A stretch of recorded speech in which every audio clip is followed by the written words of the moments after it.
Act 1 is here for Overreaction Theater from the NFL preseason. That and more this week for the Football Guys Dynasty Show. And Jordan, we've got plenty of running backs playing deep into games, but man, don't they look good. George Pickens is going to be a Hall of Famer. And we've got Sam Howell against accountants out there late in the game for Washington. But apparently he's going to challenge and push out of the way Carson Wentz. Where to start this week? We're just going to leave. We're going to set aside the Carson Wentz discussion. We need a whole nother day for that. But let's talk about Dameon Pierce with Houston. So I was actually looking at this, and I'm interested in your thoughts. Let's just, as an exercise, just do a little game of base rates, right? The average fourth round running back hits about 17% of the time for a top 24 season Ever. Entering whole career. their career. The first 4 years of their career, that's how I measured it. So basically on the rookie contract, 17% of them, about 1 in 6 hit. Knowing what you know now, where do you put that number based on how Dameon Pierce has done in the preseason for him? If I was his roommate, if I was a family member, I would put it at 20%. There you go. I would raise it. And you know what? Raising it to 20% is raising it back in the napkin. What is that? That's raising it about 15%. Mm-hmm. So that's a pretty nice boost for a guy that still hasn't played a regular season game. And Dameon Pierce was one of the big ones of where is this coming from? Where, you watch the Twitter loops over and over again. And he was playing behind, checks watch, Dare Ogunbowale. Mm-hmm. You had Marlon Mack, Dare Ogunbowale, with Rex Burkhead not playing, mind you, seeing all the reps in the first 2 drives with those starters. Everybody but Brandon Cooks. I was checking it. Brandon Cooks was the notable guy not out there. Everybody else, Davis Mills, Brevin Jordan, notables. Nico Collins, not Dameon Pierce. So I always tell people these 3 games used to be 4. Look for progression. Is Dameon Pierce playing earlier? Is he saddled up, splitting reps with Marlon Mack this next week? Or is it more of the same? Is Burkhead back? He's actually lower on the depth chart. Or maybe Mack's on ice. Burkhead starts. So you need to kind of look at this stuff as where are we headed with this? Because Dameon Pierce, not a week 1 impact player based on the rotation we just saw. We saw mop-up duty for a rookie running back that Marlon Mack, NFL starter, multiple years. Dare Ogunbowale has had more chances than most people would want to acknowledge. Rex Burkhead has had meaningful games in the NFL, and he survived as, I believe, a late day 3 or UDFA guy until like 30-something. Mm-hmm. What a rousing win. That's got to be a guy tough to unseat for a depth chart spot. All that is ahead of Dameon Pierce. Yeah, and I think when you start from the number, right, and that's why I actually think this time of year, I joke that we do a really good job with training camp reports and everything like that, but I think that's actually the proper way to consume this information. You can consume too much information and totally dilute your brain for an entire month and then start making huge mistakes. Or you can just sort of like top line, like we do the work for you. Like we do the training camp reports. I cover 4 of them. We do all 32 and give you a rundown of basically what's going on. Do that and then go get some exercise or go spend time with your family or go do something other than consume news on Twitter, because then your mind won't be sort of warped around. Yeah, I saw today, like it was a stream of just retweets about George Pickens making a play in training camp, and you would have thought it was that Randy Moss and prime Calvin Johnson had a baby.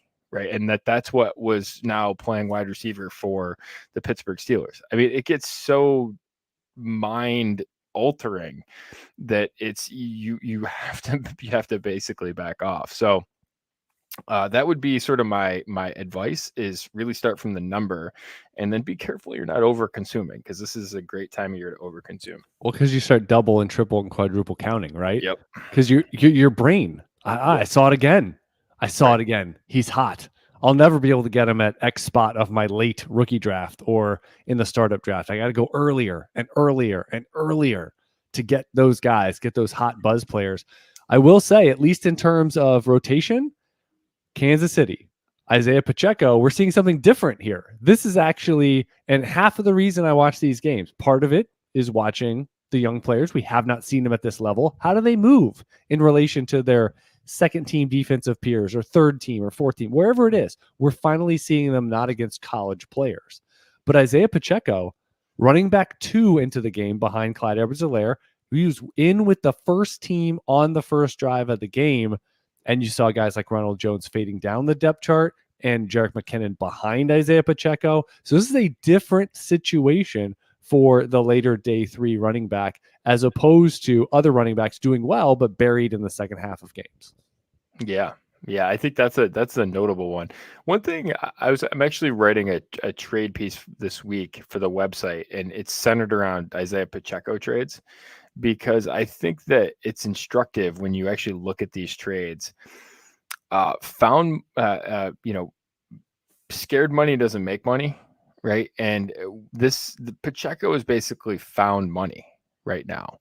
And you could sort of be, from a 4th round rookie pick perspective, or cost, right? He didn't cost you more than that, right? He might even cost you waiver picks.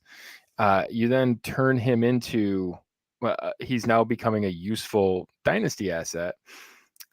Don't trade him for a third, right? Because what you're trying to do is actually make an impact, right? Recycling from a third just means you have to do this again. Or you're trying to make another sort of incremental running back play, right? Kind of either hold out for him to be worth a second plus, something like that, right? In the range of a high-end running back, injury away guy, or move him way up the board, right? Use him in a package to make a true difference, right? Like I've seen some trades where just this week where it was going, it was actually going way up the board for him, using him as a piece. It was like Claypool. It was a trade centered around Pacheco and Claypool for Debo. Like, make a trade like that. Don't trade him for a third plus. You know what I mean? Make a trade that absolutely moves him up the board. That would sort of be my advice. But I think he's one that if whatever you got from him, you've already made profit. But don't sell low, sell high. Yeah, because again, if people are down on Clyde Edwards-Helaire, that means you should be in and interested in the backup, and figure that the league in general, your dynasty league, would be interested in who is the backup at that point in time. I'm part of Clyde Edwards-Helaire that I'm not gonna assume he's gonna lose his job to a late day 3 guy. I'm not gonna assume he's losing his job. I think this might be more of a demerit on Jerick McKinnon, who's been a guy not trustworthy of any significant volume for 2 games in a row. I think the joke is that, you got five touches, see you next month is my go-to line with Jerick McKinnon. And then you have Ronald Jones, who obviously, did not have the trust of Tom Brady. That's a high bar. He leaves Tampa Bay, didn't quite get the appeal in the marketplace he thought. And now he's in a competitive situation with a guy with a lot less pedigree than him in Isaiah Pacheco, who's now saying, go sit over there. So if anything, it might be a damning statement on what they thought they were going to get out of Ronald Jones in this camp battle of 3 guys behind Edwards-Helaire. Yeah. And I've seen people pick up Sam Howell, and a lot of people. So this is, again, I think it's prior narratives, I think would be a good tagline here, because a lot of people thought Sam Howell might have been the quarterback 1 of the class. Oh, why did he fall to midday 3? And he should be, right up there. But the NFL passed over and over again. But now he lands on a depth chart, and he plays way late into the game. Taylor Heineke was the QB2. Sam Howell, quote unquote, lighting it up. And by the way, if you box score scout and you see the yardage, and then you see 2 rushing touchdowns, one of them was a give up play from the 1-yard line. But he also had a number of play. He had 2 or 3 should have been interceptions. Like, I actually saw his turnover worthy plays was sky high, one of the highest in the NFL in a preseason game this week of all the jamokes that played. Sam Howell was one of the highest, almost 10% of his throws. So anyway, so Sam Howell is one where all of a sudden now they assume Taylor Heineke is not the backup, and Sam Howell is going to A, be the primary backup, B, start pressuring for the starting job, and C, be a great player from day 3, which happens, checks watch, once a decade?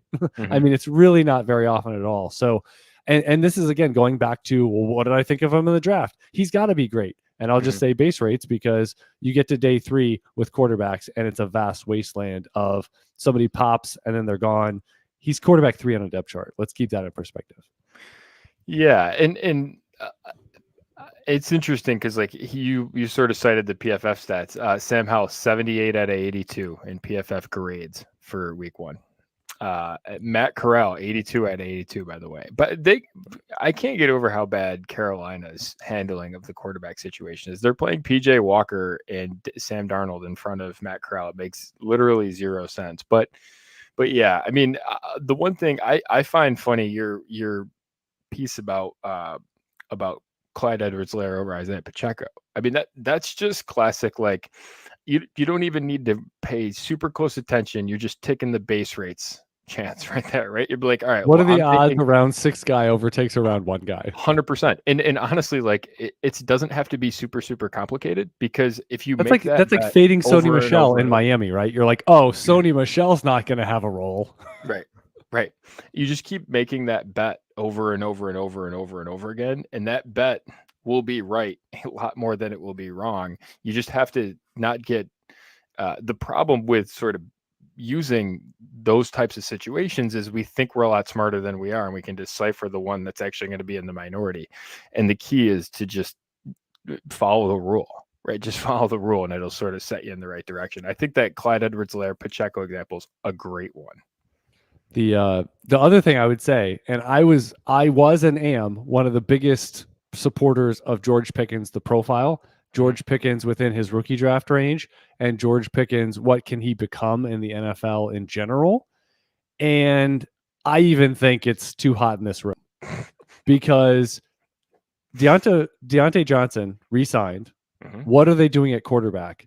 And Deontay Johnson's not going anywhere, and he just vacuums targets. He's a good player. All right. And they have Pat Fryer, and I think it's because he's not 220. If he looks like DK Metcalf, he'd be a top 5 startup pick, right? Like, wouldn't he be? Right? Exactly. Like, at this point, yeah. I mean, Chris Godwin gets a lot of shade, and Deontay Johnson's like, well, I wish I was Chris Godwin. It's kind of like oh, well, if I played on a better team and I was just, I had more appeal coming out of college. But there's Pat Freiermuth, there's Najee Harris, and now you're saying ancillary wide receiver X plopped into this offense. I mean, I think Pickens is more bad news for Chase Claypool than anything else. Like, he's going to fall through he's already falling, but I think he could be so hard to unload by October, November, let alone next off season. So I think that's maybe the bigger what's going to move here in the market, because Pickens, if he doesn't overtake for the wide receiver 1, they better have a really darn good quarterback situation.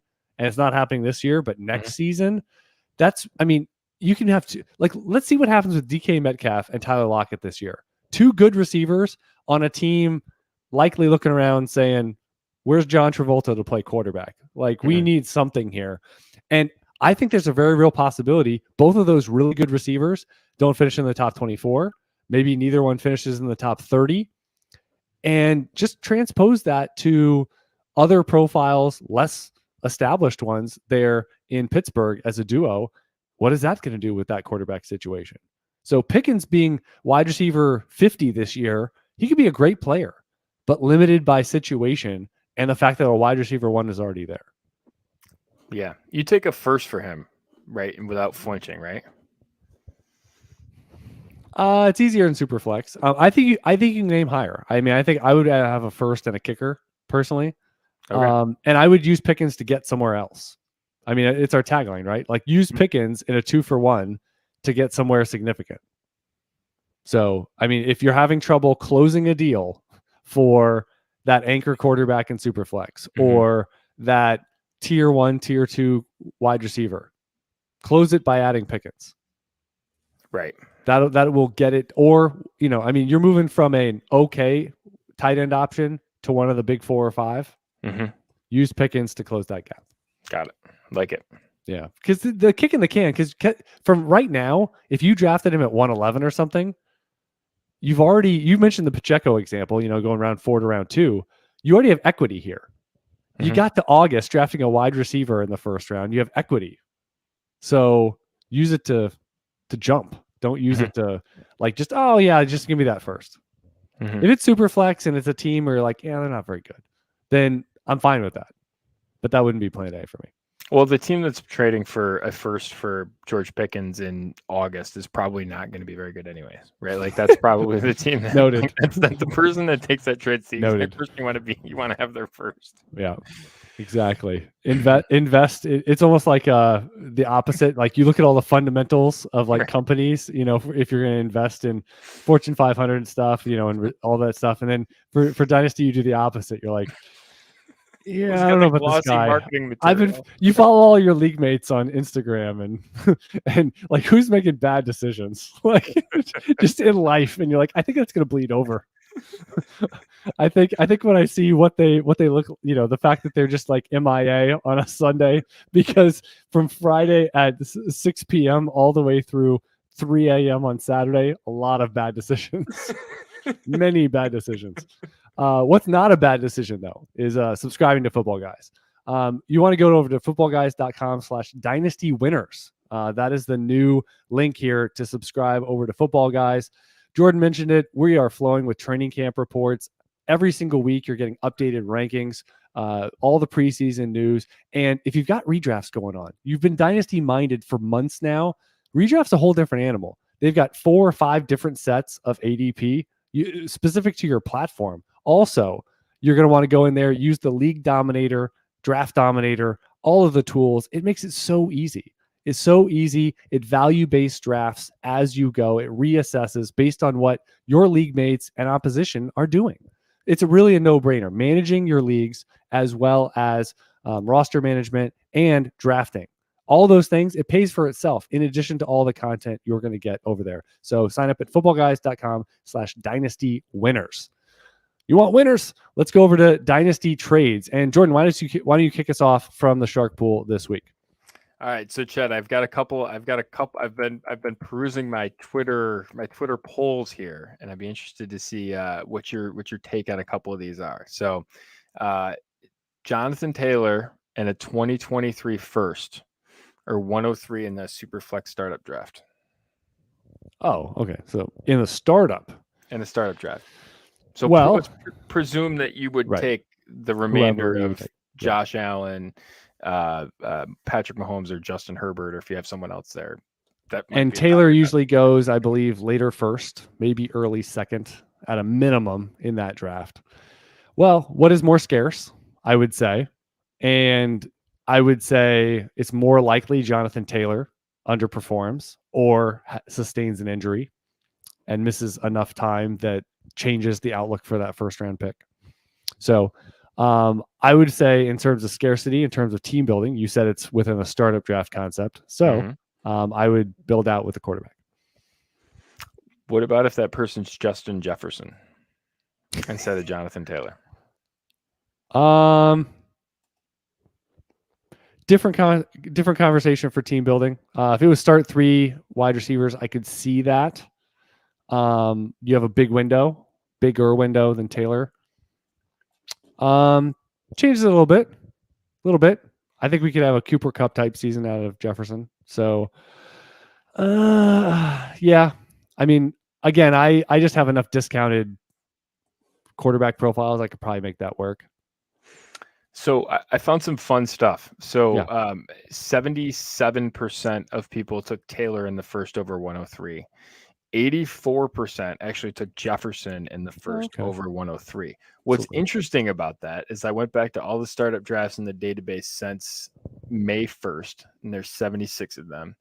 And I found that in 15% of them that Jonathan Taylor was taken in the first 3 picks. In 0% of them, Justin Jefferson was taken in the first 3 picks. They, since that time, have both been the 108, but it's Jonathan Taylor with a wider range of outcomes than Justin Jefferson. By the way, in that time, it has been Allen, Mahomes, and Herbert as the 1, 2, and 3, respectively. And they have gone, one of them has fallen out of the top 3 picks, basically about a little over 45% of the time. So. Not in the leagues I've seen. I haven't gotten that puck luck of 45%. I wouldn't flinch. And I wouldn't flinch to give Jonathan Taylor in a first for Patrick Mahomes. Like I would do it. I would do it every day. And the reason why is because if you look back in 2 years, what side would you rather be on? And I just don't think Jonathan Taylor can make you pay enough over the next 2 years that you wouldn't want again, we make all these, it's Dynasty it can really be a printing press. And this is one of those situations, because if you are looking at, people want to play long-term with Dynasty on the back end of their roster, but on the front end of their roster, they want to win now. Which, if you do it the opposite way of that, and you take the long-term, high-end, safe profiles like at quarterback, you can have an absolute dynamite team for the next decade. Well, you'll always be at least average. That's the thing. Like like I've said before, the worst case scenario is like fringe playoff. Right. And where Jonathan Taylor, we like him, but let's keep in context. This is classic recency bias. Like, this is unbelievable recency bias. He was the running back 1. It was a good season, but relative to the running back 1, if we had put running back 3 or running back 2.5, right, whatever his average finish would have been over the past decade, it's about 2.5 or 3 in that range, next to his number, we would be thinking totally different about this trade than we are, which is kind of wild. And I think that, like, when you take a step back, like, it's at basically no other point than right now would we have ever taken Jonathan Taylor ahead of Patrick Mahomes. And that seems to me to be a massive mistake, because that's really, it's either Mahomes or Herbert. And I think most people at this point, it's going Herbert ahead of Mahomes. Well, Jordan, one thing you're forgetting is the downright hubris I think a lot of people have, that they're going to get the young quarterback out of a rookie draft and just enjoy the spoils. Enjoy the nectarine juices dripping down your chin. And, like, I think the 2021 class is going to be an interesting litmus test, because I saw some 2 quarterback leagues where all 5 just went 1 through 5. 1 through 5. And you were able to sit back later at 107 or something, and you get Chase and Pitts and Najee Harris and all this stuff. But yet they got their quarterback. And let's see how those big 5, great class, how many of them get all the way home? How many of them put up 2 good years so that they actually meet the criteria to say, we're not worried about you anymore? Because if Trevor Lawrence puts up QB 10 this year, that doesn't mean he's good to go and just we're done. The conversation is over. That's not where we are. If Davis Mills puts up a QB 16 season this year, that's not where we are. If Trey Lance puts up a QB 9 season this year, that's not where we are, with no issues. So it's multiple years. We feel good about Justin Herbert now. 2 years in a row. We've been good about Mahomes for a little while now. Josh Allen, same thing. But you need the data points and the one-off. There's the one hit wonder is a scary proposition at quarterback for the guys on how much you have to pay. Like, if Zach Wilson, just in a bubble here, if Zach Wilson puts up QB 10, all of a sudden he's going to go, top 15, 18 of a startup draft next year in January. There are a lot of false positives that fit that exact sort of description. Yeah. It's a 50-50. It's about a 50-50 coin flip once you get to sort of that range of, like, hey, you got to hit. Now, do you do it again? Do you back it up? Like, and it's and honestly, like, no one wants to hear this, but that profile looks a lot like Joe Burrow right now. So, I mean, we did the exact scenario that you just described is exactly what happened with Joe Burrow. And he's going at 104, 105, 106. That's exactly the scenario that you just described. To me, it's rich, right? And you have to. The Dak profile is viewed as boring to people. Correct. Or Matthew Stafford is really boring. Russell Wilson is really boring to make that pick. Burrow is exciting. Let's take that guy at 104, 105, the next after the big 3. Right. It really is. And Justin Fields, for example, it sounds exciting as your QB2, but what if you don't get a whole lot from it? Yeah. It fades over time. And I think the erosion, it happens slow enough that it's hard for people to remember you drafted him as a rookie, super excited, and he's going to hit. And then the ones that don't hit, we remember some of them, but not all of them. Right. Someone responded to the poll. I got this exact trade in a startup to move back and take Jefferson. And then I got Hurts and Fields fantastic. It's exactly what you just described. What you just described. And by the way, I've been thinking about this. What's the odds that I know that he wasn't in this class, but if you stacked up Jalen Hurts versus the last year's class, so the 2021 class versus Jalen Hurts, what's the odds that Jalen Hurts is the best quarterback of that group? Like for the rest of their careers? So it's him versus the whole field. So for him versus the field. Yeah. Yeah. Which again, if you were to sort of look at that, there's 6 of them, right? So I mean, random shots, 1 out of 7. Right. No, it'd be higher than that. I mean, that would be 16, 17%. You're probably talking, based on what we know, I mean, 25%. You wouldn't put him straight up over Trevor Lawrence, historically speaking. So, yeah. But I think it's higher than people would give credit for. And I think that people would still put Lawrence really high. Whereas Hurts is going in the top 10, though. I mean, yeah, you're not getting a lot of that's the part that gets me. I wish he was going in a range that actually provides outs, like QB 18, but he's not. It would be a completely different conversation for me. We did get a question from Austin in the chat. Would you move Pickens for AJ Dillon straight up? I would. He says super flex. He says super flex, so you got to factor that in. That's always my go-to. In super flex specifically, Austin, it becomes closer. Just kidding. But this is a pro Dillon room, so yeah. Give me the guy that doesn't look like anybody else. With one of the best quarterbacks in the history of Earth. Yes. Let's see how that works out. All right, let's go through some Shark Pool trades here. We've got a 1 quarterback league, Cole Kmet for a 23 second.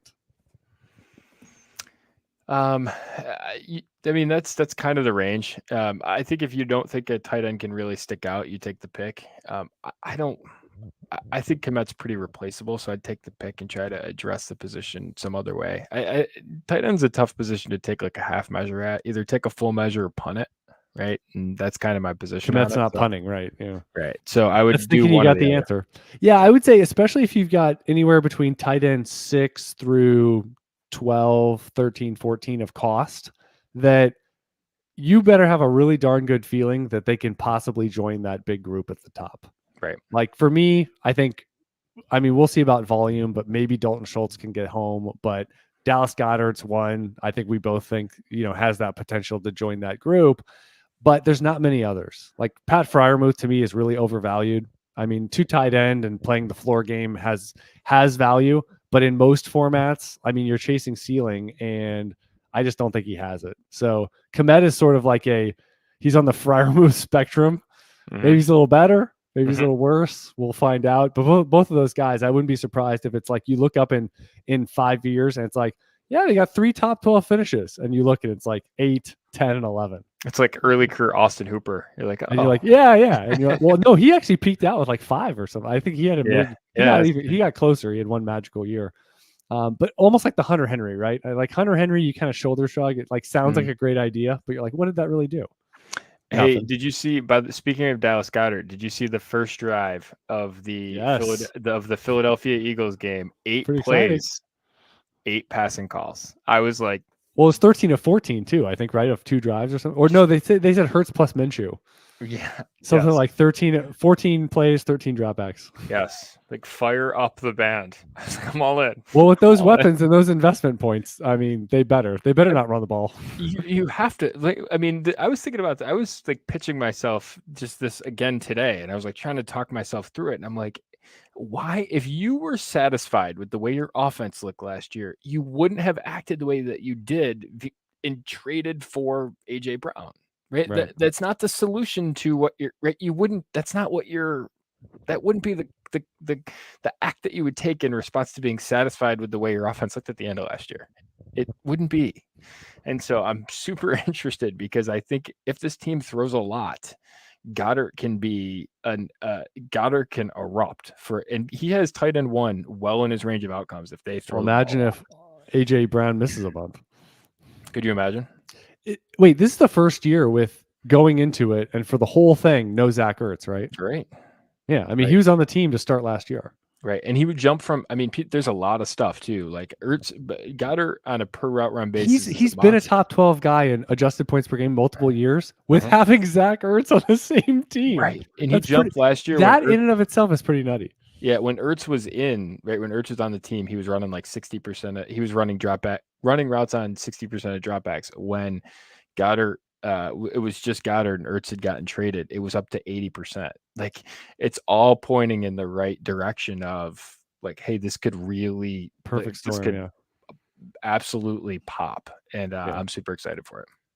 Oh yeah. Oh, I spent big on Goddard in a recent 2 tight end auction. You don't have to tell me. Oh yes. I backdoored my way to Goddard room and Dylan. Yeah, exactly. Right. This is awesome. You actually got him too, surprisingly. You can control the outcomes in auction. Interesting. But yeah. The other thing I would say about the Cole Kmet deal is save the roster spot. That I think far too many people chase, like, oh, I don't have a go-to starter at tight end. Let me allocate 3-4 roster spots at it. That's actually just throwing bad money at good. Like, just go with the one guy. Like, I've done this exact move where it's like, oh, I'm going to play a lot of different streamers. Leave them out there on the waiver wire. Who really cares? Right. Like, one week you pick up Dan Arnold, the next week maybe it's Kyle Rudolph, or just you're not really giving up that much real estate. Let's be fair. Cole Kmet versus free waiver option du jour for week 1 or week 6 or whatever it is. You're not giving up that much ground. You're losing to the Kelsey owner anyway. It doesn't really. Let's keep it in perspective here. You're still chasing. It's uphill both ways. All right, use the pick. I mean, put the pick in savings and say, all right, like, listen, this is if I'm contending, this pick I'm going to use in a package. In October, maybe you spend it on Ertz. Maybe you spend the second on Ertz instead of Kmet, like, because he's actually mattering. Or maybe Darren Waller's fallen off a little bit, and the team's in like dead last, and you give a second and some player for Waller. Right. Maybe Kelsey becomes available. Right. Like you pay a little bit more. Exactly. One quarterback in non-PPR. It's a relic league. We've got Lamar Jackson for 104. Tough to get that. I mean, I think you have to get you just take 104 because it's really tough to sort of ever get like that's almost an impossible get for a quarterback in a start one league. And I know that the seller in this has Dak Prescott on their roster. Like, I mean, it's almost impossible to get that. So I would almost be like you cash for 104, and then even if Lamar was unequivocally your best quarterback, it would almost be like you bank 104, and then you just go into the marketplace and see if you can buy something for less. Right. Buy another arbitrage it. Like, if you didn't have Dak, be like, well, can I give a late first for, you know what I mean? Like late first for Dak, or a second plus something else for whoever's fading a little bit. Yes. All right. We got another one quarterback league. Cortland Sutton for Keenan Allen and Darrell Henderson. So Darrell Henderson, do you have any takes on the Rams backfield right now? Jake Funk for the win. No other takes. That's my biggest take. That guy is Rex Burkhead reincarnated. No offense, but he's white and number 34, and he runs exactly like him. Hopefully he's in the league for a decade. But no, I think Henderson is super sneaky this year. When I see Cam Akers look like the guy as a rookie that was coming on late in the year, I will believe it. But until I see that, I don't think we're going to see. I think it's going to be closer to what we saw end of last season than the 21-year-old prospect Cam Akers. That's just me. I'm going to be skeptical on that injury and that recovery in this timetable until 2023. Yeah, I'm with you. I'd be interested in depth here of roster. I think the better median outcome, I think the better bet, the more likely bet is that Keenan Allen. I think that there is a ceiling outcome with Sutton that looks maybe not quite the same, but like a little bit lesser version of Cooper Kupp, because I think Sutton does exactly what Russell Wilson does well. And so if that comes to fruition with the changing quarterback, like, I think that type of outcome exists. But I think that's kind of the outlier outcome. And so I think the better, safer, like shooting at the big target on the board, the outcome is Allen. But it wouldn't shock me if you told me in 6 months that Sutton went, Cooper Kupp or Cooper Kupp light this year. I agree there. Yeah, Henderson's one of my favorite backups. I think Keenan Allen wins this more times than not, but like you said, the higher variance play is the perfect storm of Sutton, and that still carries dynasty value. Like, Keenan Allen is only a roster value at this point in time, and frankly, if you have him, you're not going to sell him because he's worth more to you than what you would deem in the market. So he becomes illiquid. That doesn't mean in value. That doesn't mean without value. It just means you probably don't have as many options to turn him into something else at this point. But frankly, a lot of 30-year-old wide receivers are in the same boat. I found this one interesting. George Pickens and a third traded for Mike Williams and Alexander Mattison. So I think Madison's more valuable than the pick. And then you sort of look in Pickens or Williams. I think isn't this basically the same thing we just talked about. Whereas I think Williams wins most of the time. But if you were to tell me that there's a higher end outcome in this, I'd probably bet on, I'd say that maybe the top 10 or 15% of the range of outcomes is higher for Pickens than it is for Mike Williams. I think that would be something. I would lean Mike Williams and Madison here, but I can see the upside play from both a value perspective and maybe just an outright overall projection perspective for Pickens. But those aren't typically bets that I'd like to make. So I think that the sneaky part here is that you've got hits out of Williams. You've had it. You know who Mike Williams is, and that versus a rookie wide receiver almost always wins. Yeah, Mike Williams, new contract, and paired with Justin Herbert. So that's honestly one of the best. And you got Keenan Allen, Right. Still taking away. I don't think Mike Williams is a true number one, but now he's on a multiple year contract allegiance with Herbert. The one wrinkle for me was Mike Williams older than people think. He's 27.9 for week one. He doesn't have a lot of insulation, which is probably why coming off the season he did, the new contract, being with Herbert, he's not higher than he is, somewhere in the wide receiver 30s. Like, I think that's the biggest reason, but he's definitely on a path the next couple of years to be in the top 25 to 30. Like, not really much changing. Keenan Allen, if he erodes at all, maybe even there's production to pick up for Mike Williams a little bit. So I think this one is Mike Williams is the bankable one. You're talking about a former top 10 pick and things have worked out. He was a slow progressor. He finally got all the way home. And you get Madison, which is not insignificant. So I think that's a big part of, you have two guys that Pickens really has to do a lot to level this trade. We don't even know if Madison ends up being a career-long injury away guy. He could garner a lead role. Mike Williams, again, in the next 2 years, he may not have the market upside. To me, this is chasing market, that you're chasing Pickens turning into something great market-wise, but that still doesn't mean he's even going to be a top 24 guy in the next couple of years. We don't know that based on situation. So this one could absolutely work both with timetables of a team looking the next couple of years, and then Pickens ends up winning pretty easily after that. What's success look like for Alexander Mattison if he hits the market? Like what do we deem that as a success? Well, in running back land, I think it starts with a multiple year allegiance. Because so many guys, it's amazing. I was redoing my personal ranking system and putting in what do their contracts actually mean? Like how much allegiance? Is it 1 year, 2 years, 3 years? And I couldn't believe how few running backs, even high up ones, had multiple year legitimate contract allegiance. And like it's less than 10. Like 2 was a good amount. Like so many wide receivers are 3+. Right. Through good first round contract, first round pedigree and things like that, and running backs rarely get that, but like multiple year is really good for a running back. Yeah. So that was the thing that struck me, that Madison being an ideal age, but honestly, Ronald Jones went into the marketplace, found a cold winter, and yet we saw guys like James Conner, Leonard Fournette find some allegiance, multiple year allegiance with new contracts. But again, they're highly proven players.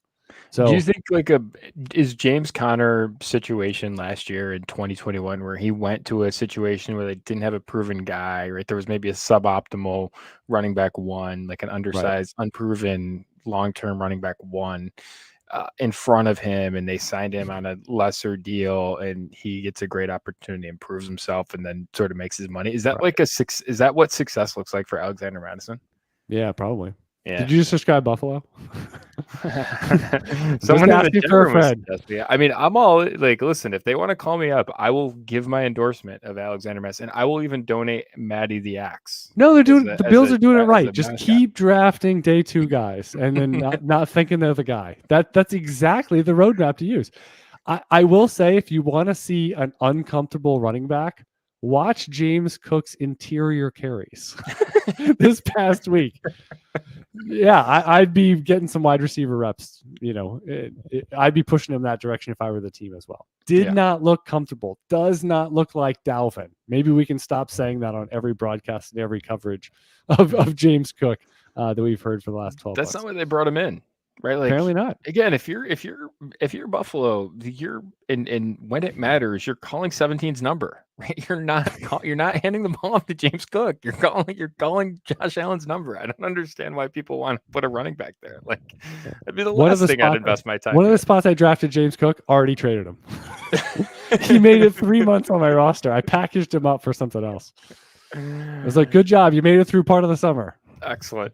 Exactly. I drafted you because I figured you'd be insulated for a few months. It worked out. I corralled you at 112 or whatever it was. All right. I want to remind you about the Football Guys daily email update. It's the top right portion of the Football Guys homepage. All the daily news, weekly news. You want to get up to speed. In that email, you're going to get what's new on the site. Click-throughs, hyperlinks that go directly there. All the news and analysis you've grown to love from Football Guys as well. So it's churning out. It's every single day. Don't miss it because your league mates, over 600,000 subscribers to that email, they are not missing it. All right, Jordan, do you have one to kick us off? Or I definitely have the dumbest thing I did this week. Oh, I want to hear this. This sounds great. Oh, it's going to be right up your alley, too, because I almost died on a bicycle. Okay. Right. And it wasn't being hit by a logging truck. There's a lot of logging trucks in this area. You wouldn't think so in Florida, but there are. Logging stuff? I have struggled. I'm a 42-year-old man, Jordan, and I have been in the Florida confines for most of a decade of my life, and I still have yet to figure out the skeleton key of proper nutrition.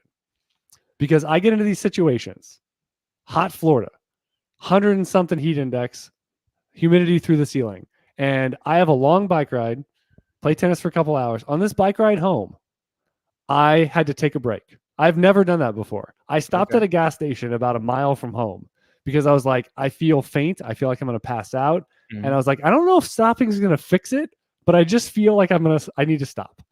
And I did make it home, but I finally figured out the skeleton key. Over the weekend, I got some recommendations from some of my peers, and I got this new electrolyte formula. I had some same bike ride, same whole routine. It's about 4.5 hours total.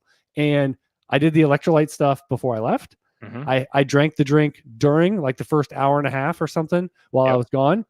And I made it in home on that bike ride in a record time. There you go. So the difference between doing things wrong and then doing things right was almost dying and then feeling refreshed and energized and pushing towards the finish line at the end gauge. But that last, I think it was Wednesday or Thursday, dumbest. So dumb. Okay. And I hope to never feel that again. All right. So 2 critical things that I think are important. Number 1, if you're a cycling nutrition company and you're looking to sponsor us, like we'll plug your stuff. Like we're into this. We got this. This is your content right here. And number 1. Number 2, we got to get you some gels. We'll get you some cycling gels. So we just throw them in your bag, and then, when you get on your bag, Spunk. It's got carbs in it. What's that? It's like the league. Sorry, Joe. It's like Spunk in the league. Yes. But he was going to do a marathon, right? That's right. Just we'll get you some gels and that stuff. Like I carry them right in my bag. Right in my, I have them in my cycling bag on my bike and in my back on my shirt. And my thing is I don't do it early enough. Like once you, and this again, this is not for everybody. It's once you're active for more than an hour and a half. So we're talking like long-term stuff. You're fine. Like you can freaking have a bagel with peanut butter at the house and a glass of water, and you're fine for an hour. That's not what we're talking about. But yeah, like when you go deep into the woods of multiple hours, you pretty much like right when you start, like at least an hour in, you got to start from that point forward. Otherwise you're screwed. Yeah. We'll have to talk offline. I'll get you some stuff. But yeah, we need. This is the perfect. You know what? The dumbest thing we did this week should be sponsored by a cycling nutrition company. That's what we should. Go. We need to make this work. Don't be dumb like this guy. All right, we got some quotes from the Football Guys Dynasty Forum this week. All right, this is gonna light you up right here. Allen Robinson and Robert Woods. That's a wash, as Robinson is only going to get so much love as long as Cooper Kupp is getting 200 targets a year and he just signed an extension.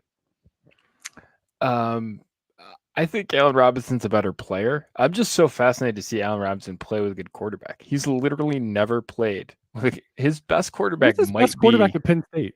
What was the best one there? It was Still what's the wasn't guy? good. Christian Hackenberg. Oh my! I think No. his best isn't Chad Henne the best quarterback he's ever had. I'm almost positive that's the answer. That's the one. I'm almost positive it's Chad Henne. Which is just, I mean, the fact that that's what we're talking about is just incredible. I mean, you go up to and get Matthew Stafford, you get a good coaching system. Like, it's great. I was actually surprised at how he was horrible last year in terms of like his usage. Like, it just totally absolutely fell off the rate. Almost like he was giving zero effort. And he was like, he just got blanked. He's had one touchdown on like 16 targets in the red zone too. It was just, he just got, nothing went well. So I think when you sort of look at this, there's been, I cover them for football, for the training camp reports. Like they love him. So I'm super excited about him. I think he's got a pretty nice, and again, there's questions about like Higbee's never going to be a guy that's going to have a ton of volume. You have questions about their running back position. Yeah. Like you could really, I mean, between the two of them, like 350 targets isn't, like that seems like an outrageous number. It doesn't seem impossible based on what Kupp did last year and sort of what Robinson could do if they can consolidate that role. And Allen Robinson, despite all the drudgery through quarterback situations, turnstiles, he has wide receiver 8, 9, and 9 adjusted points per game finishes in his career. Despite all that, he's done top 10 3 times. So that just shows you that if you're good, you can muscle your way through situation, but now he has his best one. I mean, this seems like the one you shouldn't be surprised with 2 top 12 wide receivers on it. Like the formula makes complete sense. Not saying it'll happen, but it makes complete sense. So I do think it's an upgrade over Robert Woods, but Robert Woods is underrated as well. So I don't want to disparage him. Reportedly, they love what they've seen out of Ramondre Stevenson, and they brought in a few running backs for depth, making Damian Harris potentially irrelevant. I mean, I wouldn't make declarative statements. Like the last thing I would bank my career on is to make a declarative statement about what anyone's going to do at the running back position. So I have seen that Damian Harris is quote in the trade market. I don't know how much I believe that, but it does seem, I mean, they probably drafted with the thought that maybe James White isn't in their future, which now that we know that makes sense. They do seem to be heavy a guy. So I don't know sort of how that works. I thought they were heavy a guy when they drafted a guy. I thought they were probably having 2 guys when they drafted a guy. So is Kevin Harris going to go to the practice squad? Is he going to actually stay there and another team won't poach him? Like he seems like he's maybe above that line. But Damian Harris, he basically has won this last year of contract allegiance. So it does make for a nice transitionary period if they do move up, and maybe they just, one extra roster spot on game days. Possibility there. Not that would happen. Not that this would happen, but you start looking at situations like, I don't know, the Bills. We talked about that. That would be an interesting one.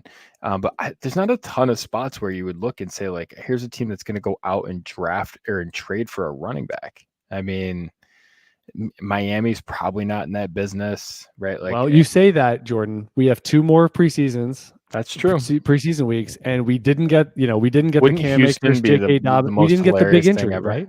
Wouldn't Houston be the most hilarious thing ever if they traded for Damian Harris and played him ahead of Damian Pierce? That'd be a but they already have 3 guys ahead of him. I don't understand. They can't practice squad him now. I mean, they can't put the genie back in the bottle. Right. So, I mean, you can only push them down so far. What's he going to play in overtime? Right. I mean, of these games. All right, last one here. Austin Eckler will be the number 1 running back longer than Aaron Jones will be for sure. Okay. Again, we don't betting on declarative statements as a running back position is just a bad. 2 27-year-olds pairing off against each other. Who's going to win? I'm surprised that there's as big a split between those guys as there are. I mean, I think they have an equal case. Like, I think they're both Eckler versus the thing is, I don't get with the huge price differential between Austin Eckler and the rest of the 27-year-old running backs. Yeah, it seems like an arbitrage. Again, this is a pro Austin Eckler podcast, but top 8. Correct. It's a lot. That's like for a 27-year-old running back where dynasty community is fickle about age in Yeah, this position it's weird. specifically. It's weird. Yeah, the disconnect between him and Aaron Jones, like that's a lot. It's weird. You know what I mean? I don't understand why Aaron Jones is as cheap as he is. So I think when we get off this, I'm gonna go make some offers for Aaron Jones. Very affordable. Exactly. He's in that interesting middle ground, that meaty mid-teens, 15 to 20 running back land where you're like, who has top 10 upside from this range? And the answer is a few of them, especially and even in the 20s. So yeah. Right. Yeah, it's interesting because Austin Eckler, I put it at 1.5 for contract allegiance because he's got some dead money stuff going on the year after this one. But I mean, you look at, he's in the same contractual boat as Dalvin Cook, for example. Aaron Jones, similar one, like you were just saying, arbitrage. I mean, James Conner, multiple year allegiance based on his contract. It doesn't mean they can't move on. It just means it's much more sticky and difficult. Zeke, same thing, multiple years. Fournette, multiple years. I think we should have a little more trust in these 27-year-olds than just randomly drop yourself into one dynasty moment in time in the past. So interesting situations with those contractually. Yeah.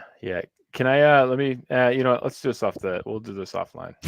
Jordan is gonna send a drove of offers. I have an offer in my inbox that I need some discussion about behind. It's with the listener, doors. Jordan. You don't want to negotiate this on the air. We've learned that before. Right. Definitely not. All right. So in this episode, we talked about optimizing spots with tight end a little bit, Cole Kmet, cashing out on quarterbacks in one quarterback, getting good value there, range of outcomes with some of these wide receiver profiles, veteran versus maybe the younger variety, and deciphering some of the key things from week one of the preseason. More overreaction theater to come. Week one in the NFL season regular is my favorite, but we'll have another one. Again, reading the transition of what is different or the same from this week to next week. Those training camp reports are key over there at footballguys.com. I am Chad Parsons. He's Jordan McNamara. And until next time, good luck in your dynasty leagues.